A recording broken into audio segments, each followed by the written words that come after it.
Okay, so we know, first of all, the most important thing, which is heart failure is a major health problem. We know 1 in 5 people around the world develop heart failure in their lifetime. And if you think about it, worldwide, there are over 60 million total, about 64 million people that have heart failure all across the world. And we have almost 7+ million people in the United States and about 8 to 9 million in the European Union that have heart failure. And then we know that hospital admissions are rising, 50% increase between 2010 and 2035. And if you look at any of the health ministries and you talk to them, what is their #1 problem in terms of cardiovascular health? What are they going to tell you? They would like to see the hospitalizations for heart failure decrease. They want people to live longer. So heart failure is a global issue, #1 reason for hospitalization. This is, I know, from the United States, but if you look at the burden, actual burden that's predicted, look at that's what we think the heart failure cases were going to be, but instead, the heart failure cases are going up even higher than we thought. So in fact, it's an incredible problem how fast this problem is occurring and what we need to do about it. So because this problem is so large, one of the most important things that I can say is that we need to rethink the way our approach for heart failure is. We need to think about how to decrease hospitalizations, how to make these people live longer, feel better, and ultimately, how do we decrease the cost of heart failure in general? I do want to start with the new universal definition of heart failure. I think this is important. If you look at heart failure, reduced ejection fraction is less than 40%, but now we have this new category, mildly reduced ejection fraction, 41 to 49%, and then preserved ejection fraction. And what I'm going to tell you is that for most of my talk, I'm going to really focus in on the reduced ejection fraction. That's what's more commonly seen, although I will tell you that in general, what we're seeing across the world is we're seeing a lot of preserved ejection fraction. And for a later time, we can talk about that. But for today, we're going to talk about reduced ejection fraction. Now, we know that there are many things when you think about the pathophysiology that can cause heart failure with reduced ejection fraction. If patients have hypertension, coronary artery disease, valvular heart disease, arrhythmia, inflammatory disease, idiopathic cardiomyopathy, all of this then leads to increased vascular resistance, decreased myocardial contractility, but all of this ultimately leads to a sympathetic nervous system activation and a renin-angiotensin-aldosterone system activation. Now, why is that important? Well, all of that then leads to this left ventricular remodeling that we see and really the heart failure that we deal with on a regular basis. So what remains truer than ever in all of the stuff that we've done with heart failure is principle #1, guideline-directed medical therapy is the foundation of heart failure care. And that guideline-directed medical therapy with the highest expected benefit should be prioritized. So if you have a heart failure patient, you need to know what the guideline-directed medical therapy is, and you need to make sure that you put these patients on guideline-directed medical therapy, because that's what's going to be the most important thing. This is, remember that comprehensive and rapid heart failure management is a modifiable risk factor. So we know that patients have a lot of comorbidities sometimes, but if you see the potential benefit of early guideline-directed medical therapy, this is the blue line, these are the people that live the longest. If you miss the opportunity and you have delayed guideline-directed medical therapy, they do better than if you didn't do anything. But if you do nothing, look at the prognosis, that's the bottom line, no intervention. So think about that when you're thinking about it. So what are the 4 pillars of heart failure therapy? ARNI, which is the combination of Sacubitril-Valsartan. This is the neprilysin inhibitor. Beta blockers, we're all using beta blockers for heart failure. The mineral corticoid receptor antagonist, and then the SGLT2s, which is something that's new that's also been used. But these are the 4 pillars of heart failure. And I want you to think about every patient that you take care of with reduced ejection heart failure and ask yourself, are they on these 4 pillars? Because if they're not, you're not doing your job in terms of heart failure. And so we know that there's an additive mortality benefit in terms of HFrEF patients with the 4 pillars of therapy. Now, I want to boil it down to simple. So here it is. If you add an ARNI, you decrease their relative risk by 28%. Their 2-year mortality goes down from 35% to 25%. If you add a beta blocker on top of that, it goes down The relative risk reduction is now 35% with a mortality rate that goes down to 16%. Add an aldosterone antagonist, you get further reduction, right? 2-year mortality now to 11.5%. Now we add an SGLT2, and guess what? It goes down to a mortality of 9.5%. Additive. Now, if you're not a numbers person, but a visual person, the same thing here. You can see with the additive effect, with the mortality reduction that you get with quadruple therapy. And that's really what I want you to focus on. So what is Sacubitril-Valsartan?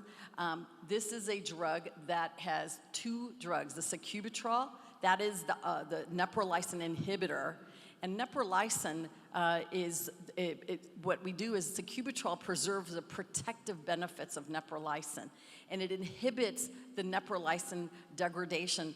And so as a result, we get vasodilatation, we get decreased fibrosis, you get natriuresis, diuresis. And then of course, valsartan, which we're all very familiar with, that acts on the AT1 receptor antagonist and it causes the RAS blockade. And so as a result of it, you see all the potential benefits: vasodilatation increase, decreasing sympathetic nervous system activity, natriuresis, diuresis, favorable cardiac mortality, decreased cardiac fibrosis and hypertrophy, and then ultimately decreased arrhythmia. So a lot of really great benefits with the combination of this drug. There are many trials, I don't expect you to read this busy slide, that look at the combination of these 2 drugs. The first one being paradigm heart failure. This was a trial, and during this trial, they didn't even name it. They just called it LCZ696, and they used a dose of 200 milligrams twice daily, and they compared it with the drug that we all know, enalapril. And what they found was, they found a reduction in terms of the cardiovascular death and hospitalizations for heart failure. What you saw was ARNI was superior to standard care of enalapril by reducing heart failure hospitalizations by 21%, mortality by 20%, and all-cause mortality by 16%. Now, interestingly, there were no major safety issues, and overall tolerability was compared to ACE inhibitors. And what we found was the superiority was independent of the etiology of the heart failure as well as the duration, the background medications, blood pressure, and geography. So no matter where you are in the world, this drug works, and it works well. So this was early on that we found out that these ARNIs actually work. Now here's also a very interesting paper that looked at the effects of sacubitril-valsartan, compared it with enalapril on clinical, mechanistic, and quality of life outcomes in patients with HFrEF. So you look at CV death, CV hospitalizations, all-cause death. You look at age, ejection rate, everything here, sacubitril-valsartan was better than enalapril, every single signal. So what you saw was there was superiority compared to the drug that we normally use, which is enalapril. So what about, so the original data was all on chronic heart failure. What about acutely decompensated heart failure patients? Well, the PIONEER-HF trial included patients for hospitalizations with acute decompensated heart failure. And what they found was, they found that there was a decrease in the percentage change of the NT-proBNP, and that ARNI led to a stronger reduction of those concentrations and a stronger reduction in terms of the rehospitalizations, death, and heart transplantation compared to enalapril. Again, without any safety concerns in this population. So we know it works in chronic heart failure. We saw that. We saw now acutely decompensated patients. What about transition? So these are patients that looked at NT-proBNP and patient characteristic and see what happened in these patients. Again, patients receiving sacubitril-valsartan in the hospital, the NT-proBNP decreased by 28%. And 46% of those patients had a favorable reduction response compared to all those ones that were started on the drug post-discharge. So the message here is that if you start these patients, you want to start them in the hospitalization. Why? Because if you start them during the hospitalization, they're likely to keep their BNPs low and keep them lower for longer. And this was in comparison to if you started the drug afterwards. So again, this is another trial that looked at quality of life issues. So we know that these patients live longer. They're not getting hospitalized. But how do they feel? Do they feel good or do they feel terrible with this drug? So this was one that looked at the Kansas City cardiomyopathy questionnaire. And what they found was that the magnitude and rate of change in the Kansas City quality of life overall score was nearly identical to the Sacubitril-Valsartan patients in the evaluate heart failure and greater than the enalapril treated patients. So these patients actually felt better earlier when they were put on this drug. Okay, what about this idea? I told you what the pathophysiology was, and I told you that you get this cardiac remodeling. What happens to that cardiac remodeling? Is there any change with this drug? Well, what you found was that the concentration of the atrial natriuretic peptide was doubled after the initiation of sacubitril-valsartan in patients with HFrEF.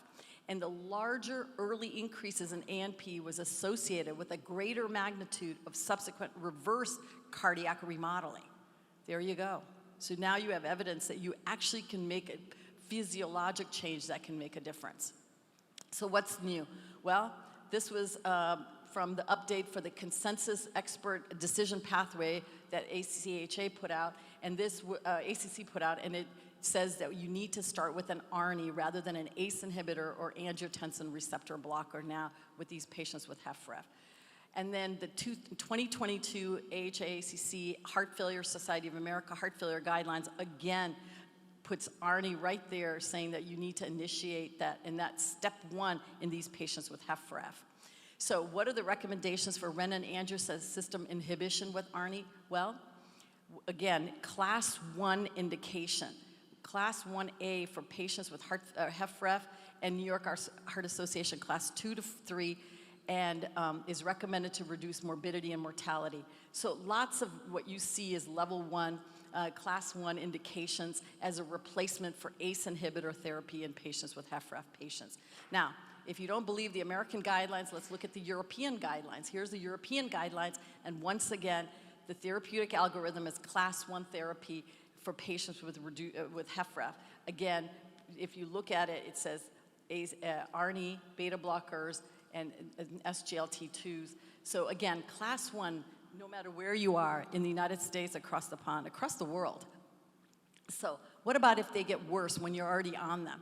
Well, one of the things that's important is that you do want to titrate up the drug. So these are patients that got medical therapy for worsening heart failure. So you have them on the therapy. If they're still getting worse, well, step 2 then would be dose escalation of the medical therapies as tolerated. So go up on the ARNI, go up on the beta blocker, go up to maximally tolerated doses of the drug. You don't want to just put them on the lowest dose and stay there if you can, especially if they're getting worse. So it's something to think about. So what is the dosing consideration? The world has been on enalapril. Now you have a patient. What are you going to do? Well, first of all, it's available in 3 different dosages. It's taken twice a day. It can be administered regardless of so many meals. What you want to do is at least allow a 36-hour window washout when you switch an ACE inhibitor to starting sacubitril-valsartan. That's very important. Why? Because if you put them together, there's a much greater chance of angioedema in these patients. So you want to avoid that. So you have that washout for 36 hours. These are some real-world tips that I put in from using it. When you're thinking about starting an ARNI, think about a history of angioedema. What is their potassium level? Are they hyperkalemic? But if they're on enalapril, we're already thinking about the hyperkalemia issues, so I don't think that's a big deal. I already mentioned the 36 hours that you have to wash out. What about patients that have a lower blood pressure? People are always afraid to start this. Well, we know that if the blood pressure is less than 100, even after therapy, what happens is the real world data shows that the systolic blood pressure will actually increase after you've had people on ARNI for several months. Why? Because their heart function is improving with this therapy.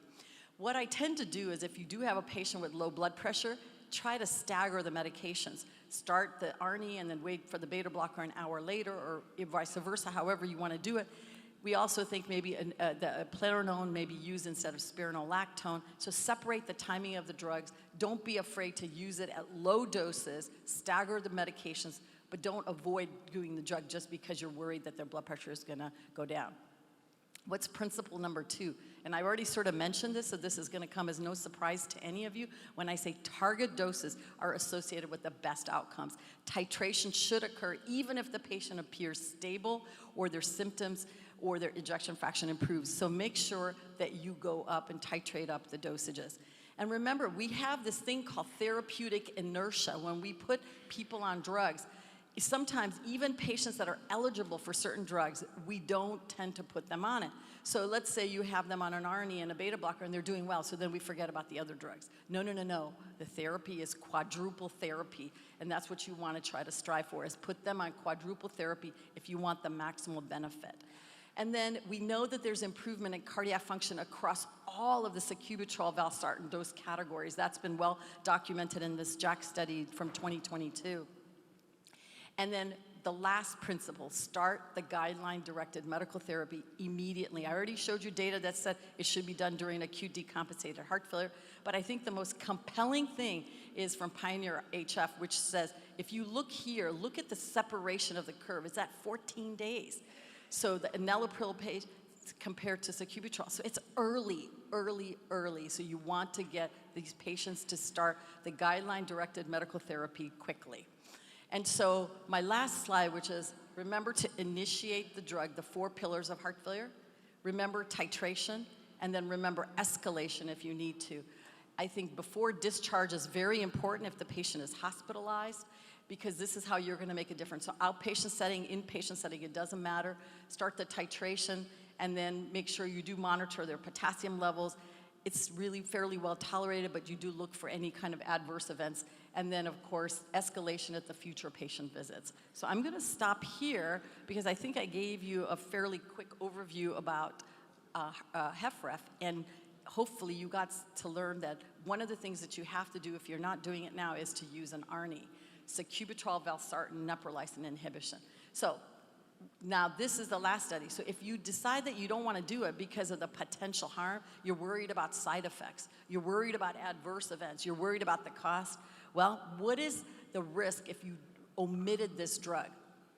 The potential harm of not trying a new guideline-directed therapy or a higher dose in an eligible patient is that they're not going to live as long. They're going to get hospitalized more frequently. Their quality of life isn't going to be good, and they're going to have worse symptoms.